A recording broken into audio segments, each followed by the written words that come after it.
and that's what everyone says. They're like, I'm glad I did it, but I'm never going to do that again. That thing sucks. I was like, well, I'll just make a new MySpace group. So I went to make a new email address, Enthetaology@msn.com. Guess what comes back? It says, you're not allowed to use profanity. How can someone rid something like marijuana or something that sticks in your fat cells for so long? How can you get that out of your body? Don't wait years to get on a treadmill. The ex-Scientologists have gotten to OT level 3 and they go, what? This is absolutely ridiculous. What they install into you is like Marxist suffering, a victimhood, exploitation, and what they will do is they'll find a lot of problems in you, and things you didn't even realize were a problem. And then you wonder, is this really a problem? I've never thought about this ever, but they're saying it's a problem, so I got to go through a whole bunch of auditing. Conquering your fears, I guess, in a sense, or addressing dark things inside of you, or yeah, absolutely. That's a benefit, definitely. It's a good thing until you piss them off.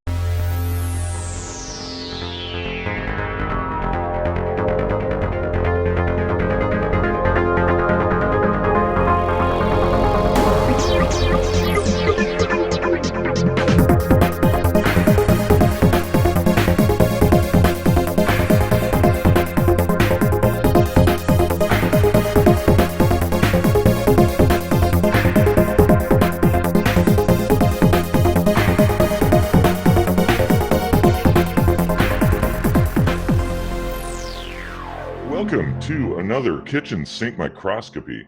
And we'd love it if you liked and shared and subscribed, and you're really going to enjoy this one. This is part of our religion series. We've got a guest today to talk about Scientology. Welcome.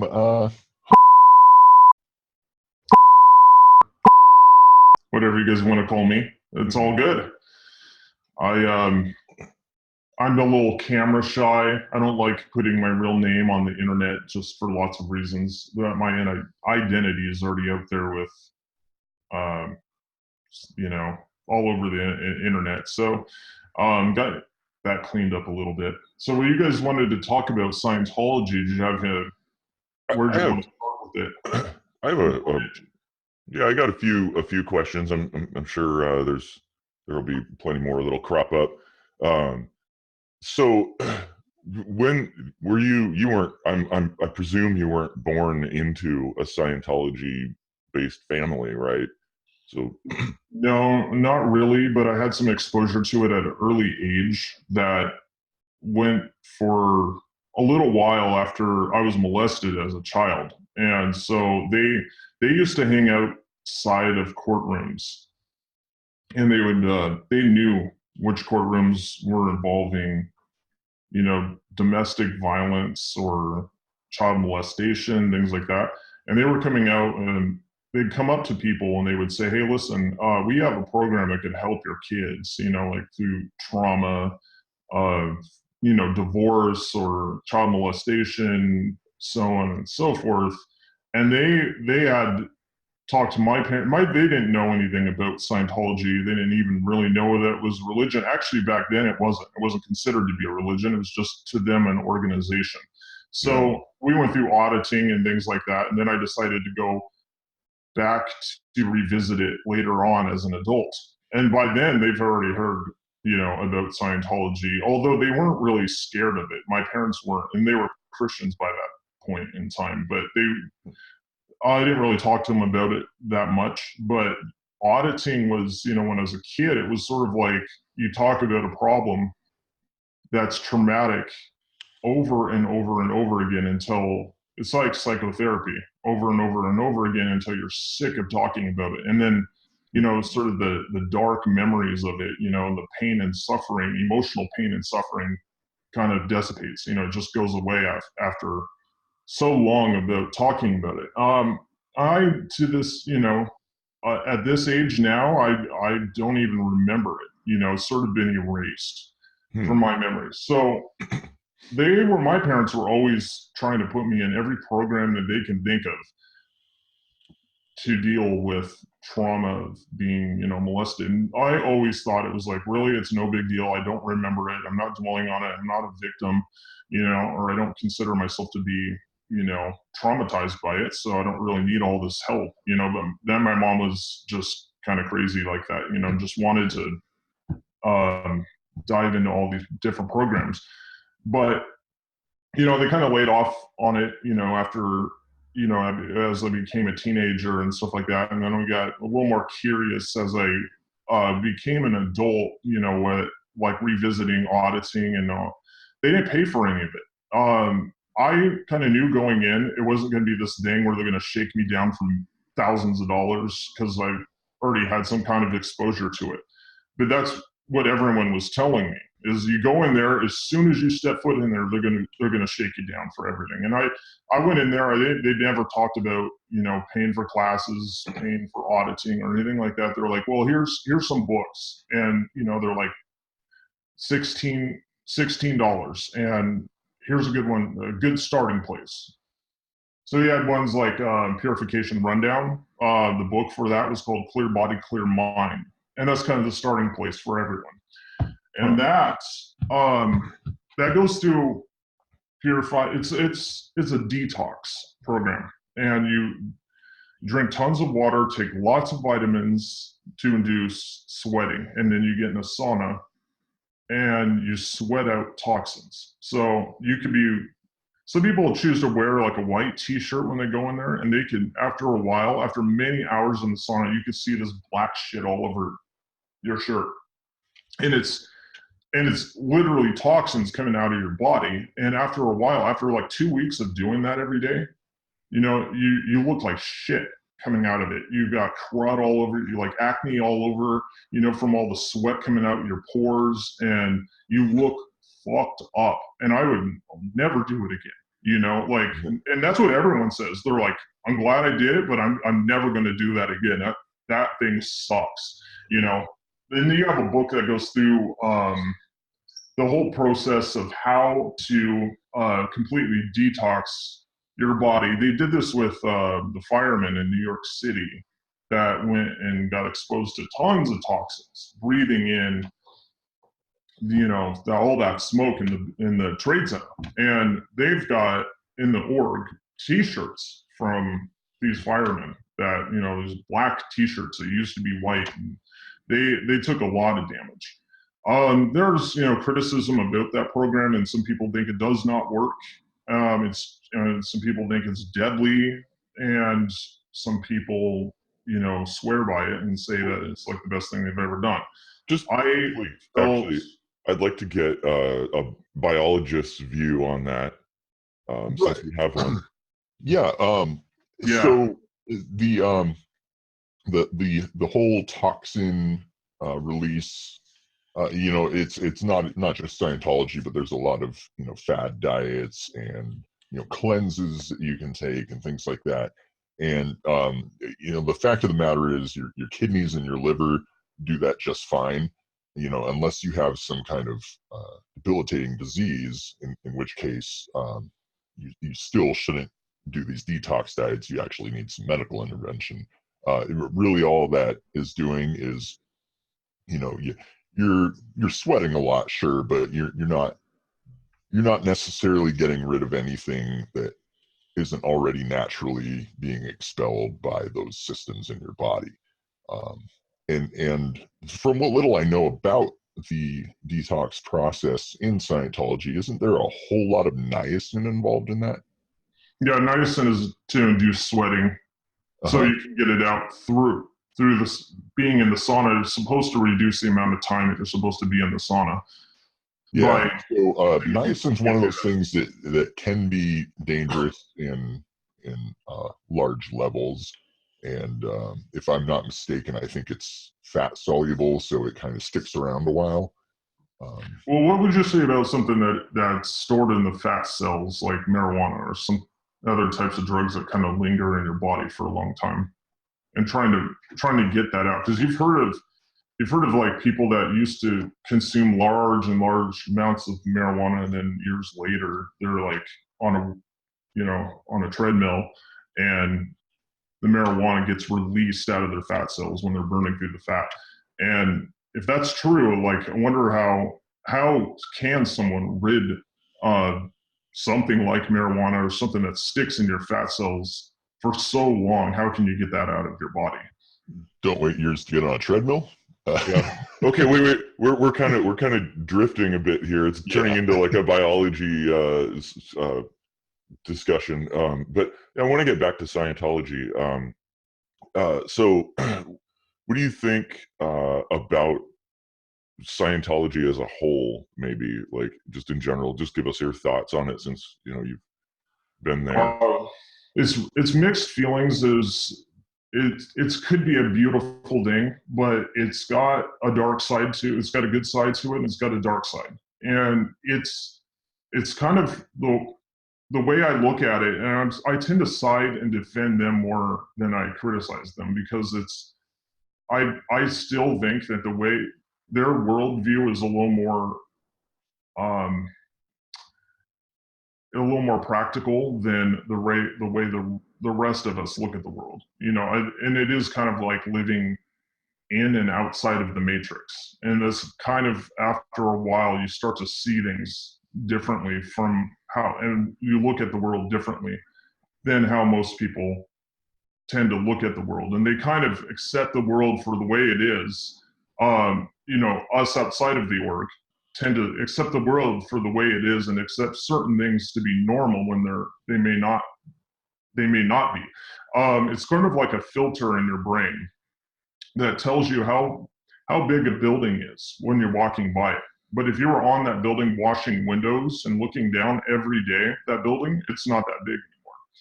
And so it kind of helps you kind of tap into that filter in your brain that tells you how big something really actually is, or how vibrant color is. And looking and trying to remove you have these filters when you're a kid, and they kind of fade out over time as you become an adult. And so therefore, when you're an adult, color becomes a little less vibrant. Things appear to not be as massive and enormous as they were when you were a kid. And they have programs that kind of let you kind of tap into all those things to get more in touch with your senses. So it attracts creative people like artists, musicians, writers, and people who are like right brain people. I do think I agree with you that there is a somewhat positive side to it. I think just the organization aside, like just the philosophy, the doctrine is actually rather interesting. But I think when an organization like that gets so big and so powerful, that's where you have corruption of that system, and it turns into something completely different. Mm-hmm. Which is why I want to ask you about some of the controversy surrounding Scientology and all of the stories you hear about the terrible things that happen, and how they basically punish anybody for speaking bad about it or leaving. There's that kind of thing, and some of the things that happen behind the scenes that are probably I don't know. I'd like to get your take on those things, because there's probably a lot of misinformation and a lot of propaganda out there. So, well, propaganda is a good word, because to me, the way the church operates is a little bit like the Democratic Party. What I mean by that is not so much looking at it through a political lens, but more like the side of Scientology that Ron Hubbard picked up, creating it as a religion. He had some influence from Aleister Crowley, and the black magic. And I don't know enough about black magic to really relate it to that Scientology to black magic. It's easier to compare it to the Democratic Party in the sense that they're into. You have someone that walks into the org that's really vulnerable, right? They've had a history of depression, child abuse. They've had a drug problem, and they walk in, and what you have is sort of like what they install into you is like Marxist suffering of victimhood, exploitation, and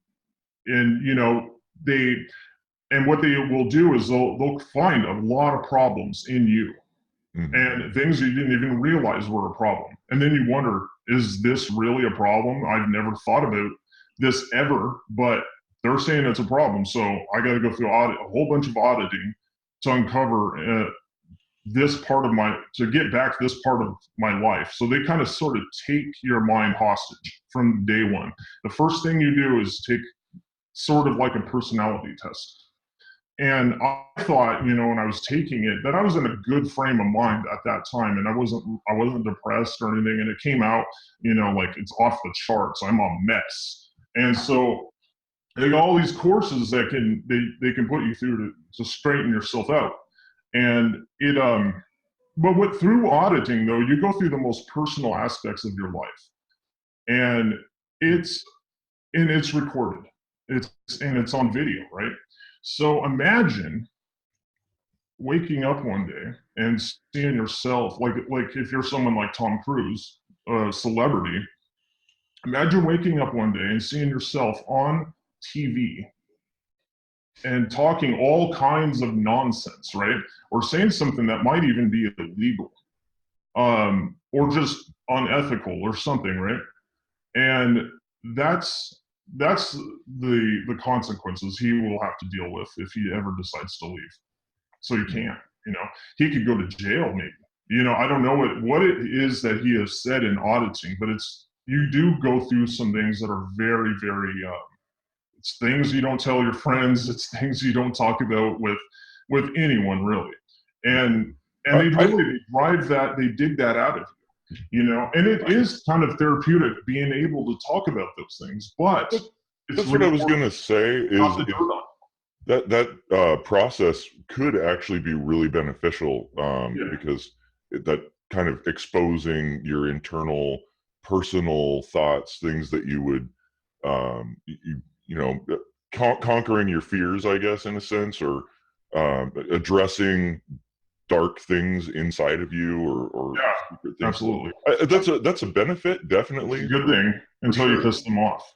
Well, that's true, because then you have blackmail material at that point. They got the dirt on you, just like in the political scene. They've got the dirt, and they will, and they're really into, personal identity, right? Like someone's not so much like someone's, they've heard that term identity politics. It's anything, they're attacking someone on anything but what they want to do, as president or as a congressman or whatever. They're attacking them on, their relationship they've had with people, with women or something like that. They're real into doing that. So if you throw, and they usually don't throw the first punch. If someone attacks Scientology, they will come back 10 times stronger, and they'll hire someone to follow you around with, cameras and harass you and just capture some bit of what you were doing online and expose you, right? And they'll put your name all over the internet. They'll put they'll put you in the media. And they're real good with audio and video.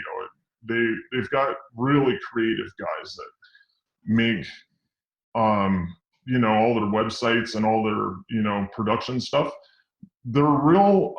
They're not dumb people. That's the thing. People underestimate them. That write them off as being like this crazy lunatic, gullible UFO cult.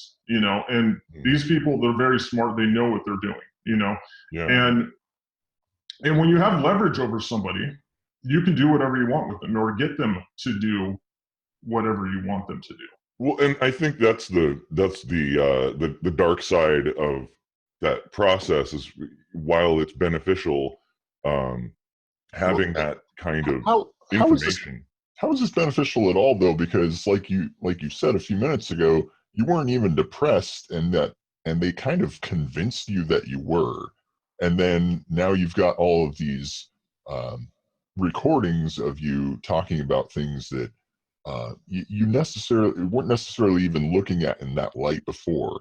It's almost like a manipulation to say like, look, you really are messed up. You really do need our help. Don't you think it in a kind of skeptical, objective? Well, they don't really put it to you in that context, though. They don't come at you and say you are messed up. These things that come out on the personality test are things that you may not have thought about at the time, but you can acknowledge that maybe they are things that need to be worked on.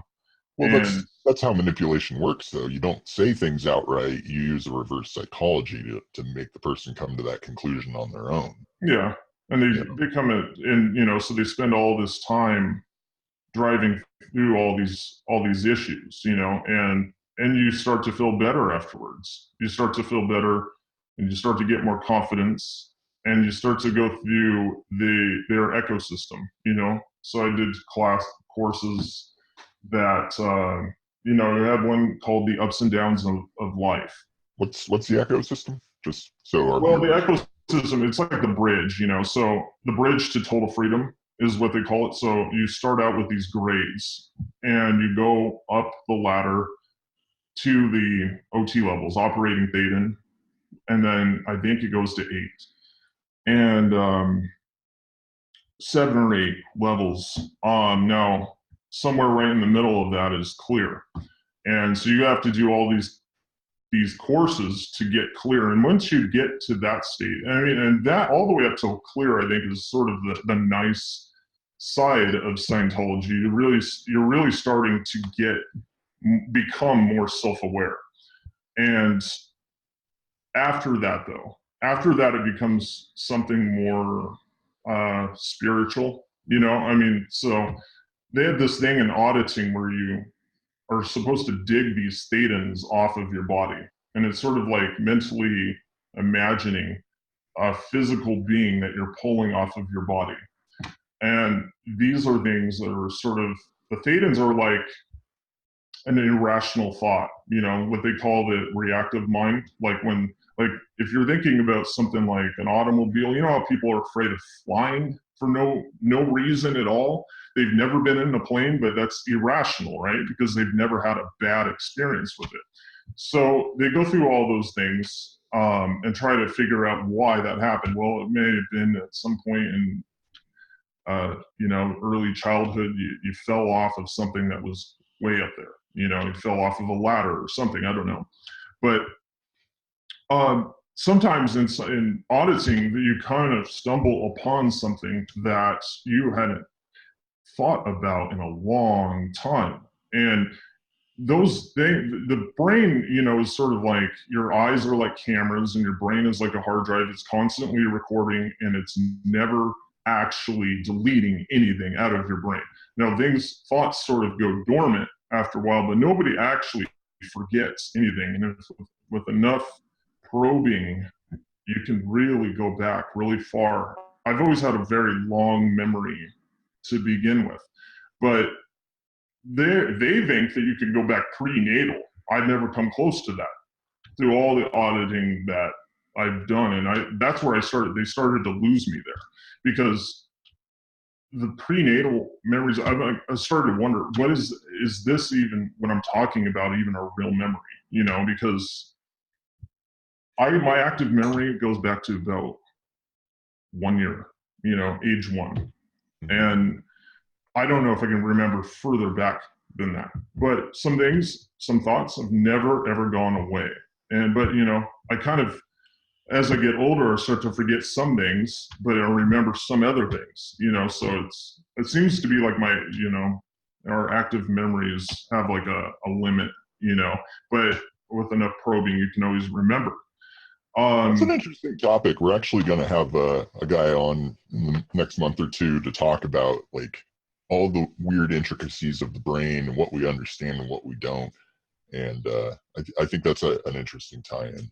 Yeah, absolutely. That I can't wait for that one. Interesting subject for me is like trying to understand the different types of intelligence. As someone is more left brain or more right brain, some people are more creative, some people are more logical with like math and science. Or you get people artists like myself that kind of skirt the line. Have something in between. Yeah. That's kind of like how I am. I should know by now at this point what I'm really good at, whether it be being more left brain or more right brain. But yeah, it's always something in between. So, okay, I want to go back and talk a little bit more about Scientology if possible, because this is pretty interesting. So you were talking about the consequences that would be exacted on people if they did anything bad or whatever. Did you ever experience any of that? Not really. They have something that they call crimes. Like if you're doing something unethical, someone can put ethics into you. You know, so you go and you talk about it. You know, with your advisors. And I hadn't really had that problem, but I have heard of people that had to have ethics put in them, and it's there. So you know, it's sort of like everything. All your behaviors being documented. It's pretty much like a big like an HR process. You know, it's imagine like it's a little bit like being at work. And so here's the thing, though. I can't hold this against them because if you think that's weird, well, the U.S. military does the same thing, and so does the government. So do large, you know, corporations. They've got a file on you. You know, That's a good what point. we type into Google right now is being logged. Everything is being recorded, It and just you seems know they strange might have for a started doing church this. to be doing it.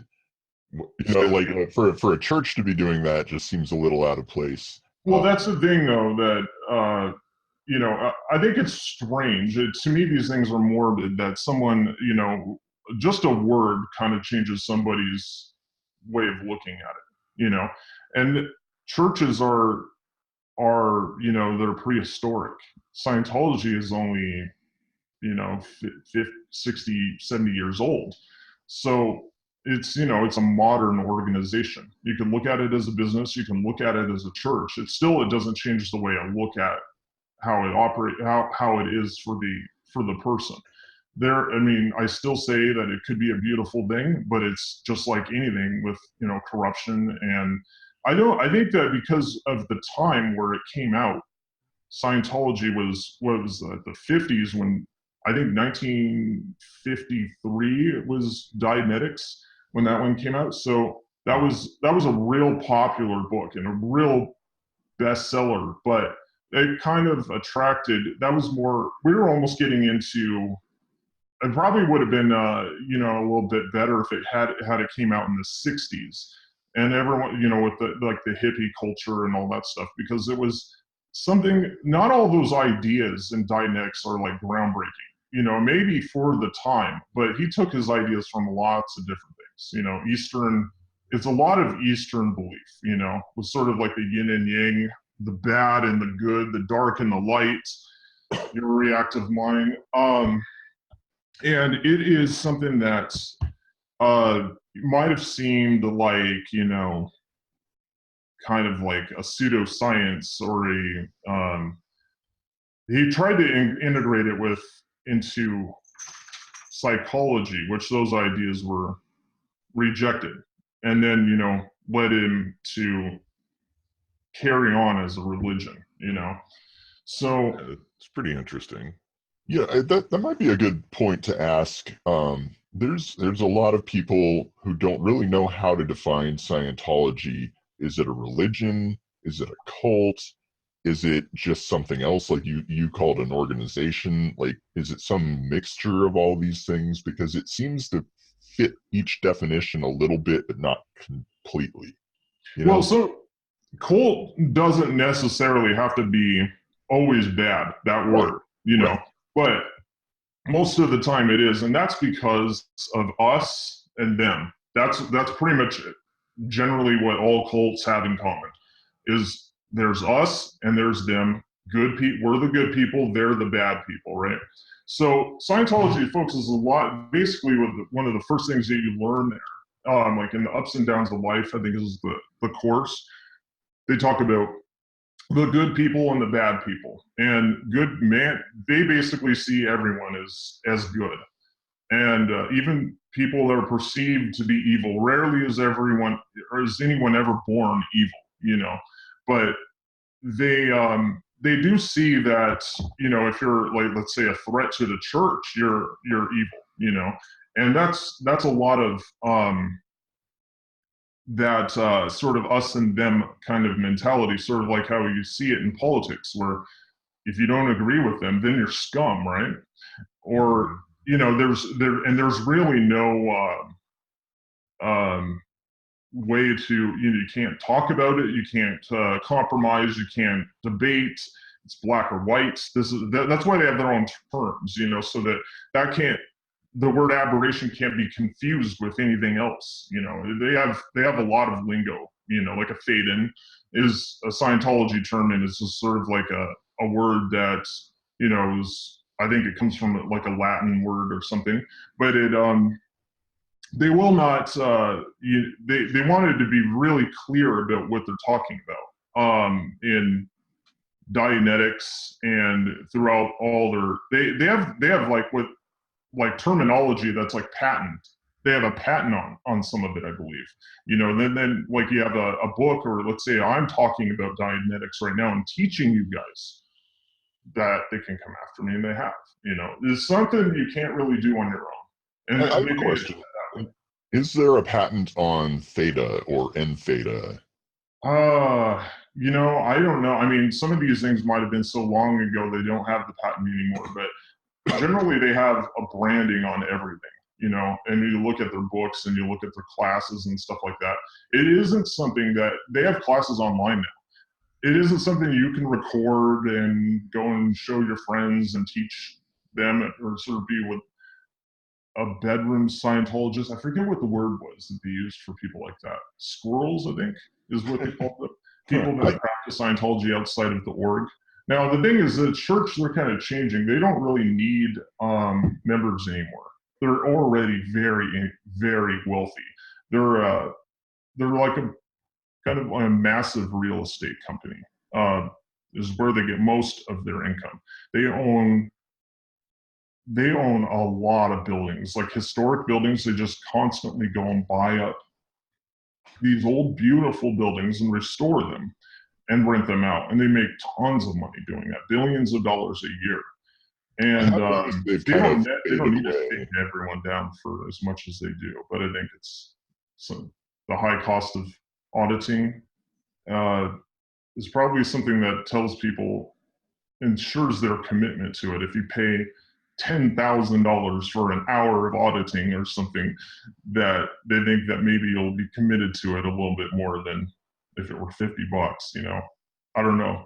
They don't need to do it though. They don't need to charge that kind of money. They have plenty, and they have a shrinking number of members, you know, and as we would expect with all the dirt and all the bad things we've heard about Scientology, it's just, I asked them about that too, and I said, why is it dead in here? There's nobody here. They're like, well, come on Thursday. Everyone comes on Thursday. I go in there and it is packed, you know. Leah Remini, she's been there at the Seattle org, and I've seen her. I haven't talked to her personally, but I've been in the room with her, and she was really cool. I liked her.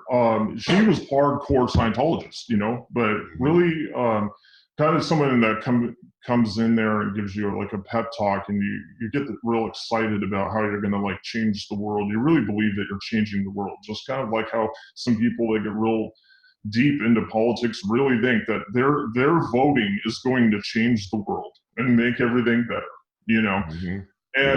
And that's all they're doing, is they're filling out a ballot. They're not actually personally doing shit to help anybody. They think that they're all patriotic or something by voting, and that's all they're doing.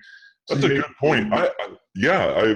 Because a lot of times people talk a lot, but they don't actually do anything to make that world change that they want.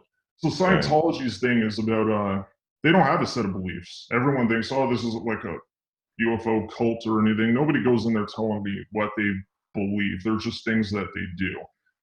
And, you know, and in a way that they are they're making more of an impact on, they're trying to make the perfect human race. That's what they're trying to do.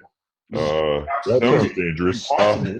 Yeah, it sounds a little Aryan, but you know, Yeah, but but that's what I see the political parties doing too. That's They're trying to you're right. eliminate racism. They're trying to eliminate any sort of violence. And No, you're right. It's absolutely parallel in that regard. So I wanted to ask too. So are you currently involved with Scientology at all? No, I was kind of like kicked out Well, uh, from the org that they're like the Catholics. If you're not doing it their way precisely, they don't want you. And they're real strict about that. I was doing everything their way, and I was pretty committed to it. But they kept asking me about my SPs and wanted to talk about them in auditing all the time. What's And SP again? a suppressive person is what it stands for. So it'd be someone like you that talked to me about Scientology, my girlfriend, and neither of you really were ever like, don't go in there. You were warning me about it. But here's the thing: I'm very strong-willed. Nobody can influence me. Nobody, and they don't believe that though, and that's the thing: the distrust for their members. That I can't talk. No, if someone is constantly distracting me from my studies on purpose, right? That to me is more of an SP than somebody saying, I heard about them, they're dangerous, Yeah, you're right. Yeah.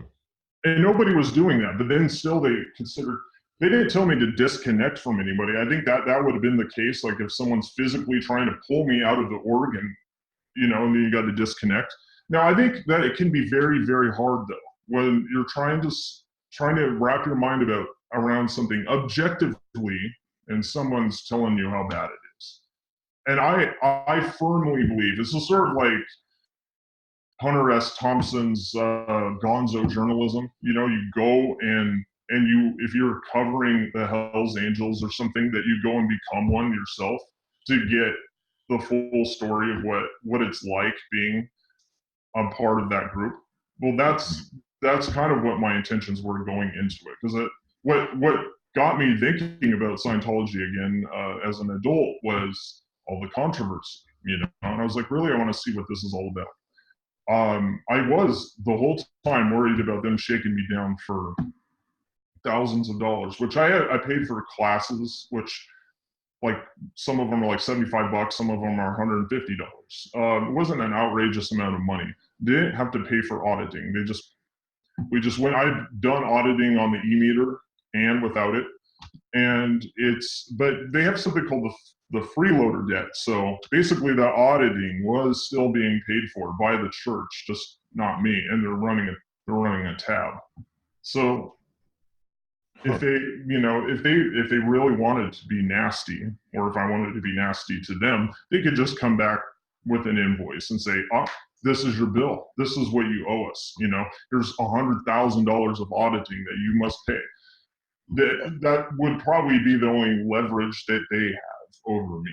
But I don't know if you can speak to this or not, but is it true that there's like a certain level perhaps where they start charging for information that isn't really available to people on the lower levels? Right. Yeah.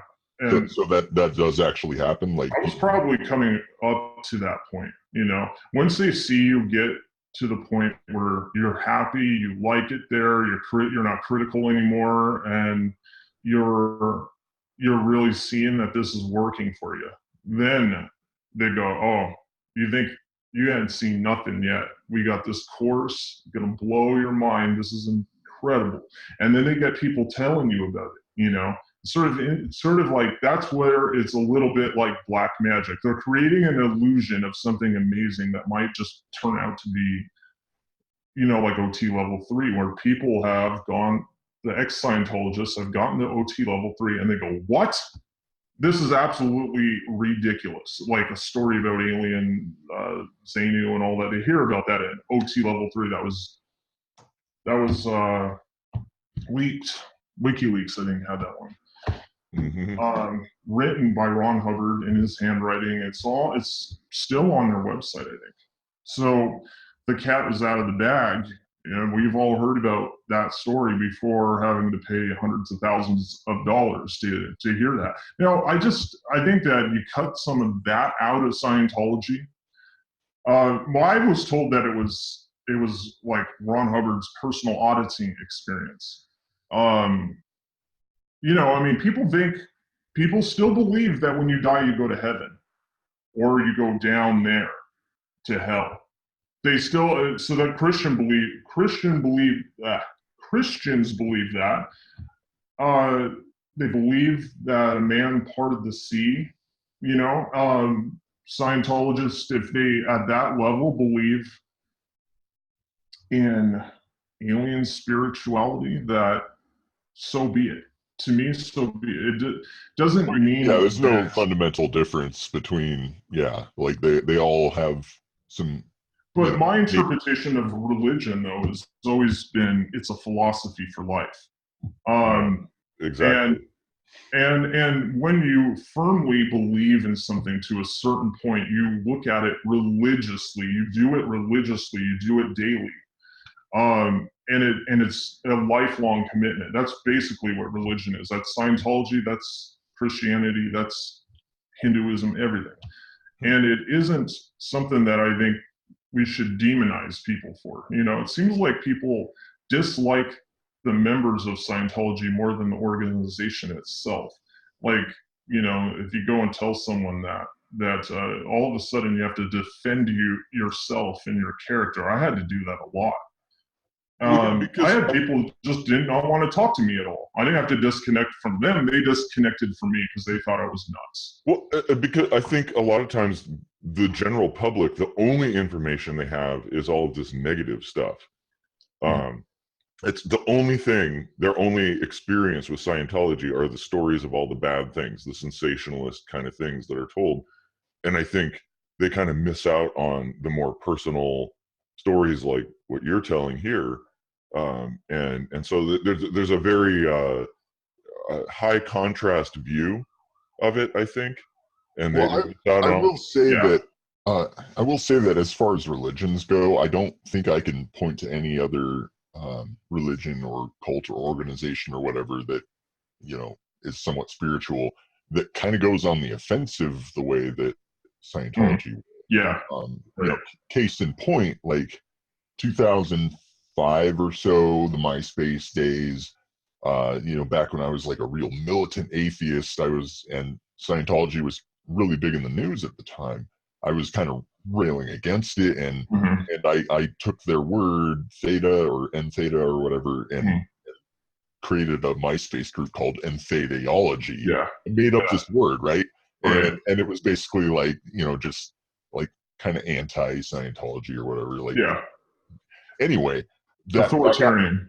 Authoritarian. So, that got shut down, right? And then I was like, well, I'll just make a new MySpace group. So I went to make a new email address, Enthetaology@msn.com.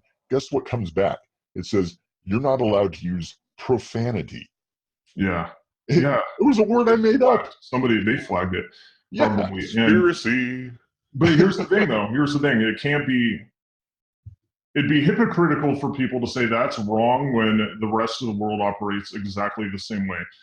So, for example, if you have a Facebook group that's called All Lives Matter, instead of Black Lives Matter, All Lives Matter, that will get shut down. I guarantee it.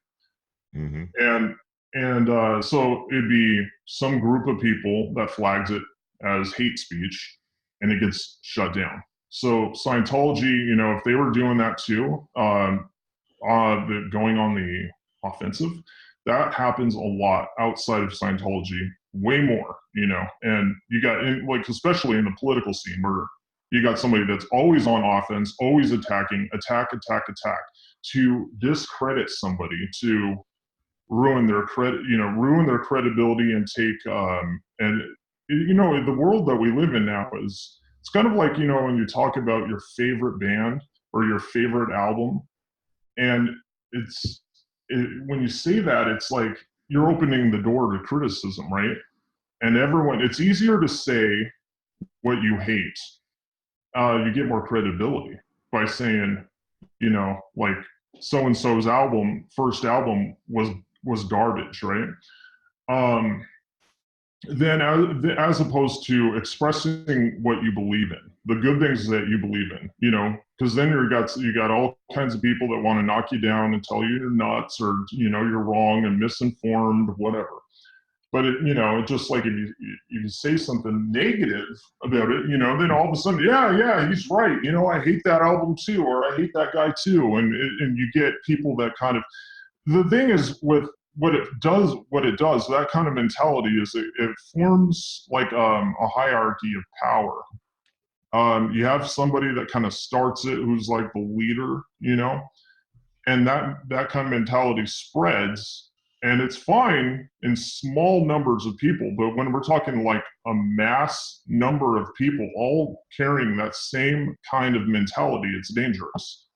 Yeah. And the internet doesn't help with that, you know, because that kind of thing, that kind of mentality, it spreads faster than when we grew up. You know, a conversation only lasted no further than our neighborhood in our day, right? But nowadays, you say something stupid once on the internet, someone can use that as blackmail. It's real bad when you're a celebrity, you know, but and it spreads across the world too, instantly. Yeah. Oh, yeah. And then you got people out to get you, you know? That's true. And doxing people and harassing and all that. And here's the thing, they think what they're doing is good. You know, let's say if you were rendered a racist on this show, there are going to be people out looking for you. And they think, and they justify what they do as, you know, morally, ethically correct, you know, because they're going to put an end to racism. We're going to get that guy. He's a bad guy. Yeah. And in Scientology, you have people that are considered to be the enemy. They're bad people. Generally, they look at everyone as good, but you mess with them, and then you're on the shit list, right? And they're bad people. And crimes against humanity, you hear that word a lot, right? Mm-hmm. And they use this kind of similar language to that. So when you're on a mission to change the world, that's kind of the mentality that's adopted. You're, you know, this train moving forward with your ideology, and anybody that tries to derail you is the enemy, and they must be destroyed. Huh.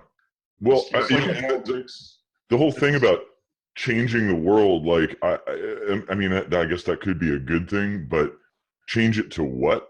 And, you know, what makes a world a good place is totally subjective. Right. One person's utopia is another person's dystopia. Right. And exactly. So it's not going to be perfect for everyone. And I think that's a completely endless journey in that regard. So well, I wanted it's scary when one person's making those decisions, you know. So at the head of Scientology, it's David Miscavige.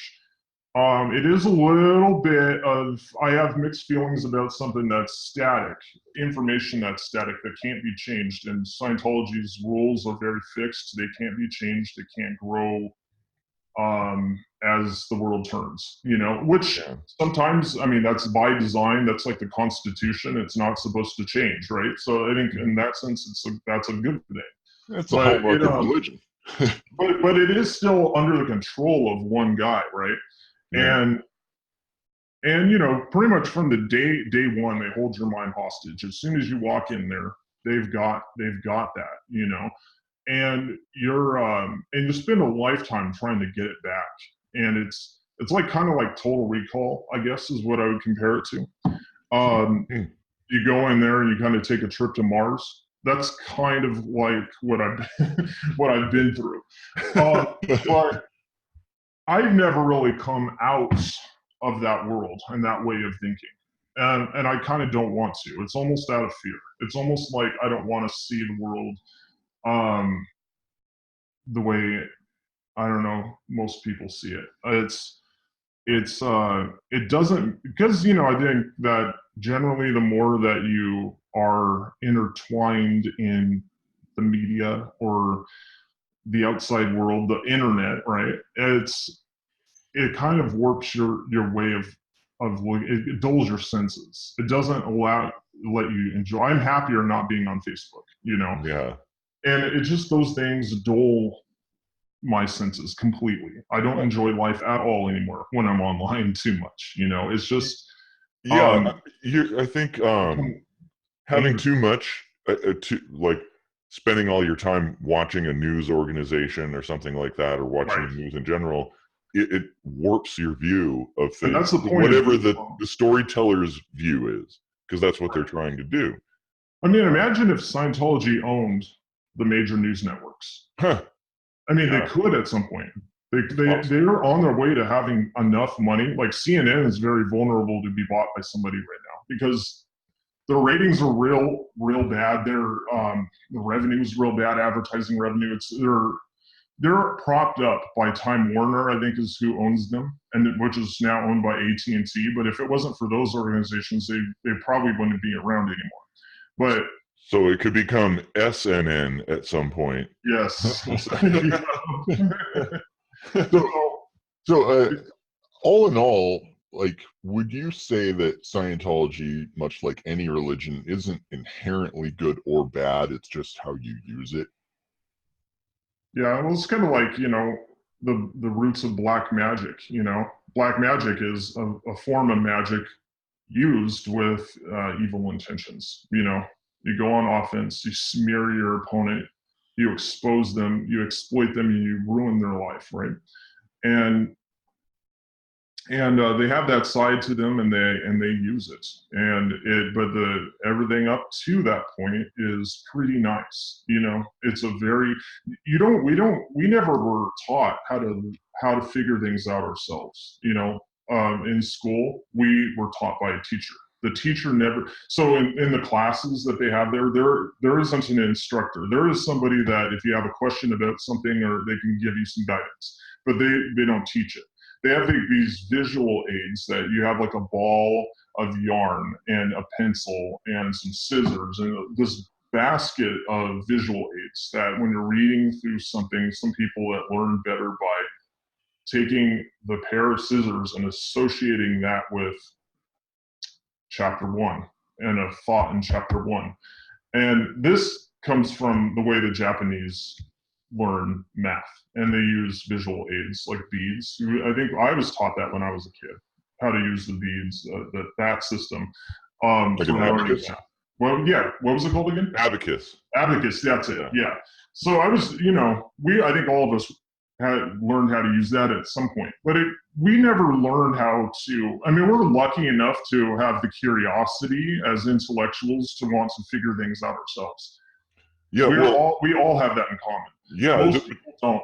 Most people are unsure of what they want to do or what they're going to do without reading the instructions or being taught the instructions. Sure. And our school system doesn't help much. We're still operating to some extent on the Prussian model, which people should look up. We won't get into that now, but that's partially why we have a country full of fools right now.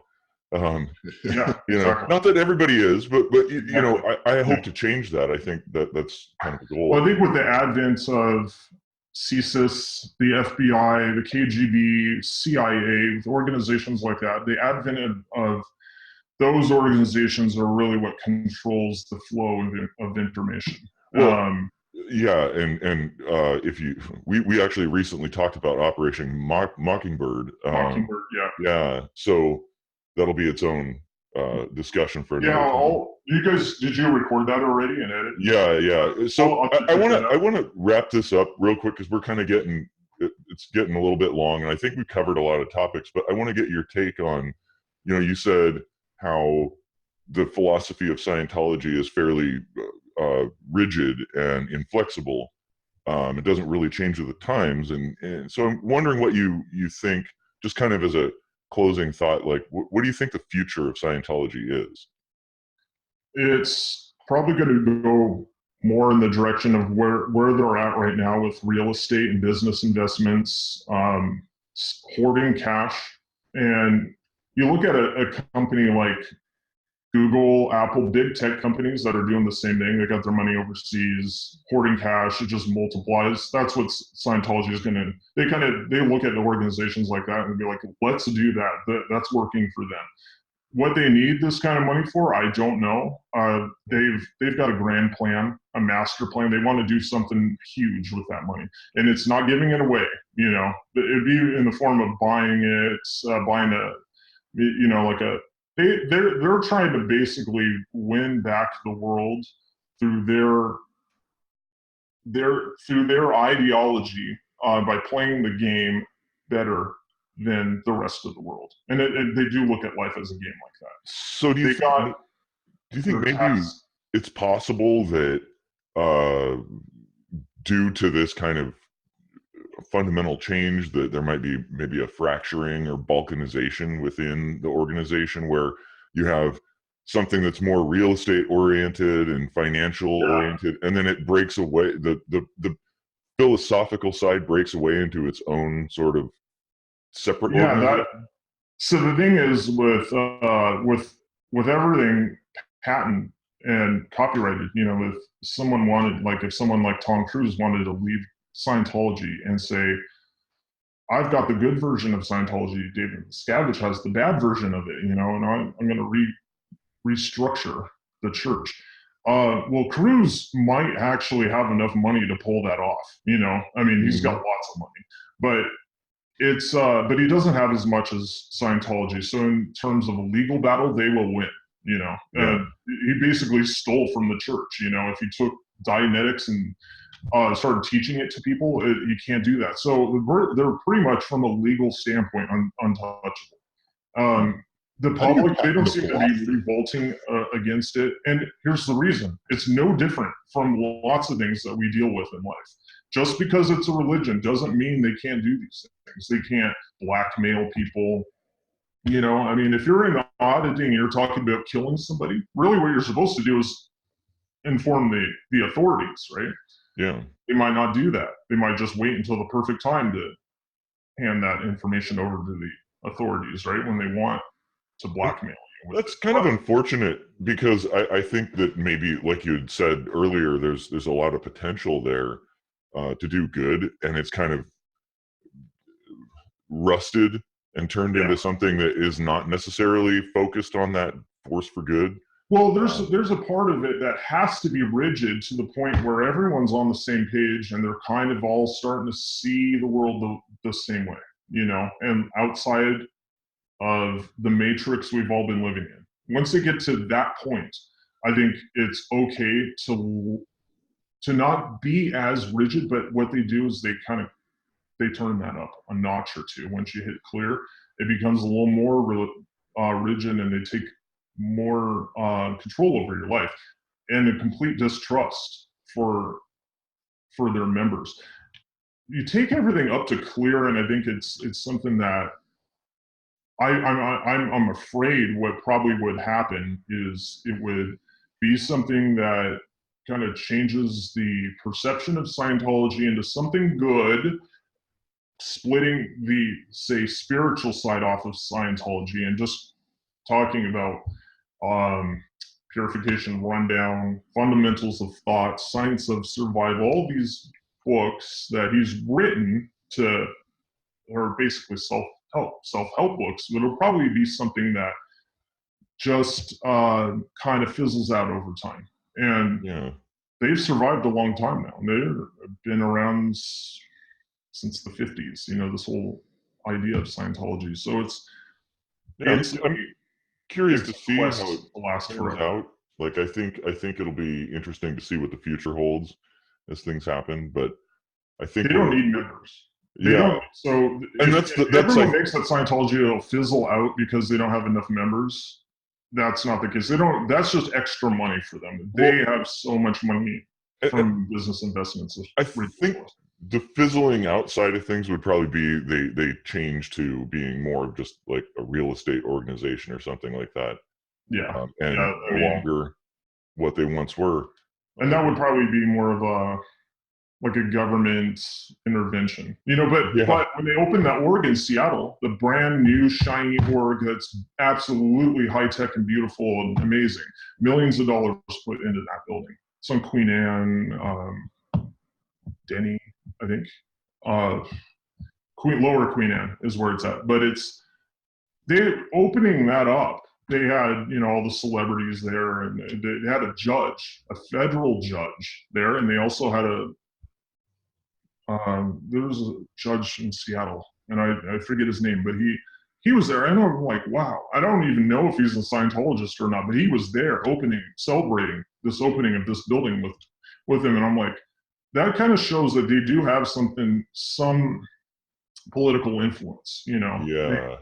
And so, you know, it's not nobody's coming after them for, like, you know, having to pay taxes because they're considered to be a religion now, and that saves them. So now if they lose that, then that ship will start to sink. And that's the only way to stop Scientology. It's probably the tax exempt status that they have. Yeah. So, okay, we're coming up on like an hour now. So I think that's probably, we've covered enough for the moment. Yeah. So, okay. Yeah.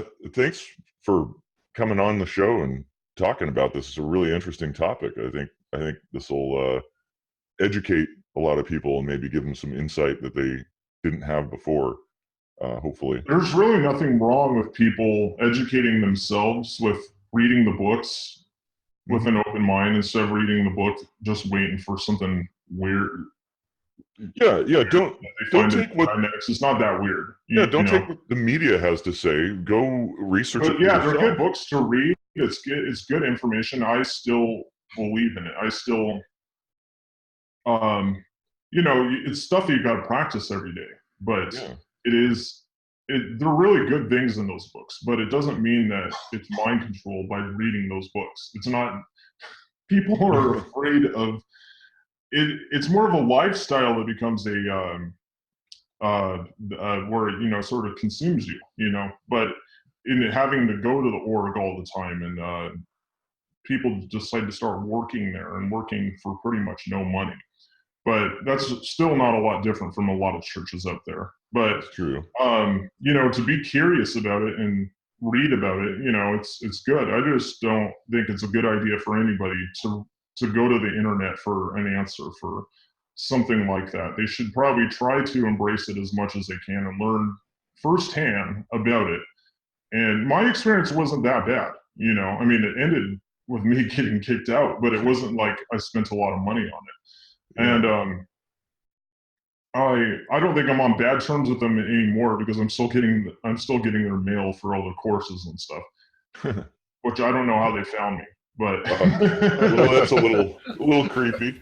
Yeah. Everybody, thanks for deep sink diving with us, and don't forget to like, share, subscribe, and take a listen to the music on the way out. I think we'll find something appropriate. Yeah, and have a good day, everybody. All right. And get clear. Yeah, you guys go clear. Let the curse get back. Nothing that succeeds turn you into non-thinking machines. Cataracts shatter my vision. I'm